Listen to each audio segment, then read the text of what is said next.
రేవంత్ రెడ్డి గారు ఒక నికార్స్ అయిన ఫుట్బాల్ ప్లేయర్. వారు ఈరోజు తెలంగాణ రాష్ట్రాన్ని విజన్ 2047 లక్ష్యంతో అదేవిధంగా దేశ విదేశాల్లో తెలంగాణకు ఒక గుర్తింపు తెచ్చే విధంగా వారు శాయశక్తుల ప్రయత్నం చేస్తుంటే మీరు సహకరించకపోయినా పర్లేదు, కానీ మరి ముఖ్యమంత్రి స్థాయి వ్యక్తిని మీరు విమర్శించడం చాలా విడ్డూరంగా ఉంది. ఆల్రెడీ మీరు ఫుట్బాల్ మీరు ముఖ్యమంత్రి గారితో ఆడుకుంటా అని చెప్పి అంటున్నారు. మీ ఇంట్లో మీ సొంత ఇంట్లో మీకున్న సమస్యలు మీకు ముందు పరిష్కారం చేసుకోండి. ఆల్రెడీ కవిత గారు, మీ సోదరిమణి కల్వకుంట్ల కవిత గారు మీ కుటుంబ సభ్యులందరితో ఫుట్బాల్ ఆడుతూ ఉంది. అదేవిధంగా ఈరోజు తెలంగాణ రాష్ట్రంలో మరి గత అసెంబ్లీ ఎన్నికల్లో మీతో రేవంత్ రెడ్డి గారు మీ పార్టీతో మీ అధిష్టానంతో కేసీఆర్ గారితో ఫుట్బాల్ ఆడాడు.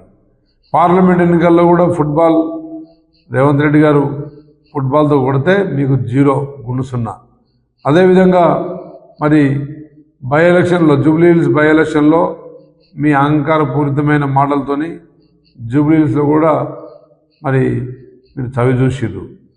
మరి ఈరోజు గ్రామ పంచాయతీ ఎన్నికల్లో మరి రేవంత్ రెడ్డి గారు అమలు చేసిన సంక్షేమ పథకాలు, వారు అవలంబించిన అభివృద్ధి కార్యక్రమాలు ఈరోజు తెలంగాణని దేశంలోనే అగ్రగామిగా నిలబెట్టింది. అదేవిధంగా ప్రజలు కూడా ఈరోజు వారిని ఆశీర్వదించి మరి మెజారిటీ స్థానాలు దాదాపు 70% ఎబో స్థానాలు, సర్పంచ్ స్థానాలు మరి కాంగ్రెస్ ప్రభుత్వానికి మరి పట్టం కట్టారు. కాబట్టి ఇప్పటికైనా బుద్ధి మార్చుకోండి.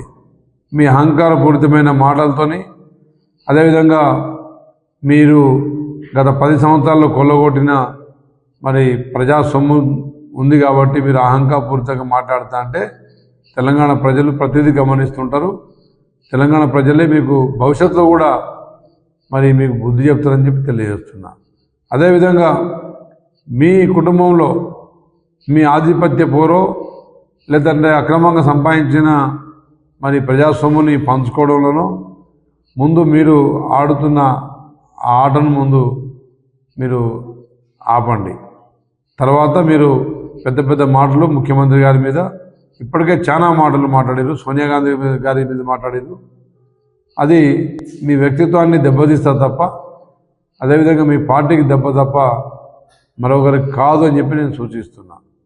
ఈ తెలంగాణ రాష్ట్రంలో రేవంత్ రెడ్డి గారు సంక్షేమ పథకాలు, అభివృద్ధి కార్యక్రమాలు, సాహసోపేతమైన నిర్ణయాలు, అదేవిధంగా పేద బడుగు బలహీన వర్గాల పక్షాన నిలబడి ప్రజాదరణ పొందుతుంటే మీరు మీ కళ్ళు మంట మరి ఆర్పుకోలేక మీరు ఈ నిందలు వేయడం, లేదంటే పని కట్టుకొని రేవంత్ రెడ్డి గారిని వెనకలాగే కార్యక్రమాలు చేయడం ఈ తెలంగాణ ప్రజలు గమనిస్తూనే ఉన్నారు.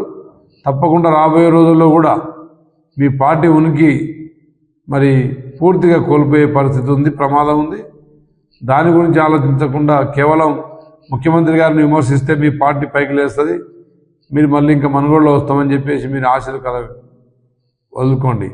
భవిష్యత్తు 20 సంవత్సరాల దాకా రేవంత్ రెడ్డి గారే ముఖ్యమంత్రిగా ఈ రాష్ట్రాన్ని పాలించబోతున్నారు.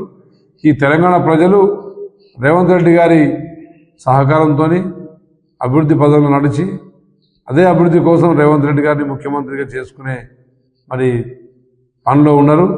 అందుకు నిదర్శనమే ఈరోజు గ్రామ పంచాయతీ ఎన్నికల ఫలితాలు. కాబట్టి ఇప్పటికైనా మీరు బుద్ధి తెచ్చుకోవాలి, మీ మాట తీరు మార్చుకోవాలి. అదేవిధంగా ఒక సంస్కారవంతంగా మాట్లాడే తీరు నేర్చుకోవాలని చెప్పేసి నేను డిమాండ్ చేస్తా ఉన్నా.